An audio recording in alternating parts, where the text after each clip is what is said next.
King Kong, The Great War, issue number 2. We're back at it, folks. We're diving into the depths of Skull Island, or the unexplored, what they call the uncharted Pacific Island. Doesn't matter. Why would they have a name for it yet? Why would they have that name? Is this how we get the name Skull Island? Is that what this book's about? That's kind of cool. I don't think it's part of, like, the MonsterVerse canon, because King Kong is a character in this book, and it's set in 1917. Not that it matters, I just think it's kind of interesting that we're doing this. I liked the first issue enough. It does something I love about, like, genre pieces like this and character IPs. You're doing something with an established character that's different than what we've seen before. A couple weeks ago, we talked about Godzilla, Here There Be Dragons, which is just Godzilla and pirates. King Kong World War II? Or World War I, because it's 1917, that'd be World War I. That's pretty badass. So we open up this book, we're following our brave captain who has Skrillex hair, and he's like, I'm not sure how we got to this island, but it's cursed and we're going to die and everything sucks and I'm miserable. There's submarine washed up on the land somewhere, and there's like pterodactyls flying in the sky. They don't know how they got there. It's all terrifying. And what do? It's something that you've seen a million times in a King Kong story. We have a crew, they're going to walk through Skull Island and just be picked off one by one. And I love that trope. I'm a sucker for that trope. When it's done this brilliantly with characters that are distinctive and cool, I'm here for it. I like it a lot. So our ragtag crew just heads in. We have a man named Heinrich who volunteered to scout ahead.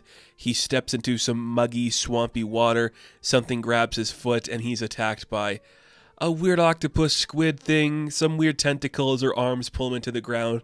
And everyone just has a standard reaction of like, what was that? They're all kind of freaking out, but there's nothing they could do. Before they could even react, the guy's gone. So Heinrich is dead. We lost him to this battle. Are they German? I don't think they are, but you got names like Heinrich and you got like Werner and that kind of stuff. I'm starting to wonder if that's what we're doing here. And then they're just attacked by the big monster again. So now they're able to like shoot its limbs and they kind of defeat it easily or differently than before. It's kind of going well. They're doing well. They defeat it, everything's kind of good. We win the day for a minute. Hooray, but uh-oh, some weird velociraptors come in and try to attack them. They like charge through the water, and everybody is just kind of like defending themselves in the swamp, trying not to get stepped on and crawled upon. There's one crazy guy, Lieutenant Mayer, who stands up with like a wrench and starts beating some of the velociraptors, so they're all like, let's get this guy. Let's beat him up.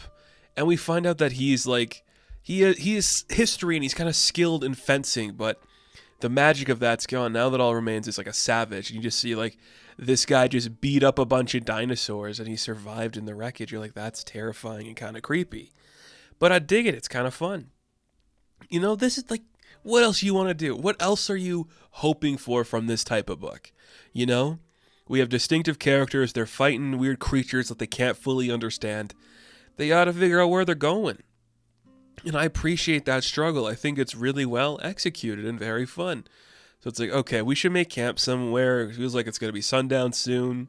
We need to figure out a place where we can stand. And they hear something walking in the distance, like a big shudder throughout the land. And we see that it's Kong, and he's just kind of like drifting past them, walking into his own life. Who is to say why? But that's where he's going. He's out of there.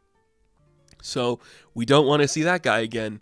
Hopefully we can avoid him at all costs. But they managed to find like a little hollow area by like a log in a ravine where they can sleep for the night just to keep them safe until they figure out like what's really going on. So the guys light a campfire. They just kind of like chill for a minute, like, okay, we got to figure out where we are. Hopefully we've seen the last of the beast. And as we do like a wide out, we see that they are resting in one of the footprints of Kong, knowing that he is always lurking nearby. And that's where the book ends. Quick and to the freaking point. Why dwell on it more than we need to?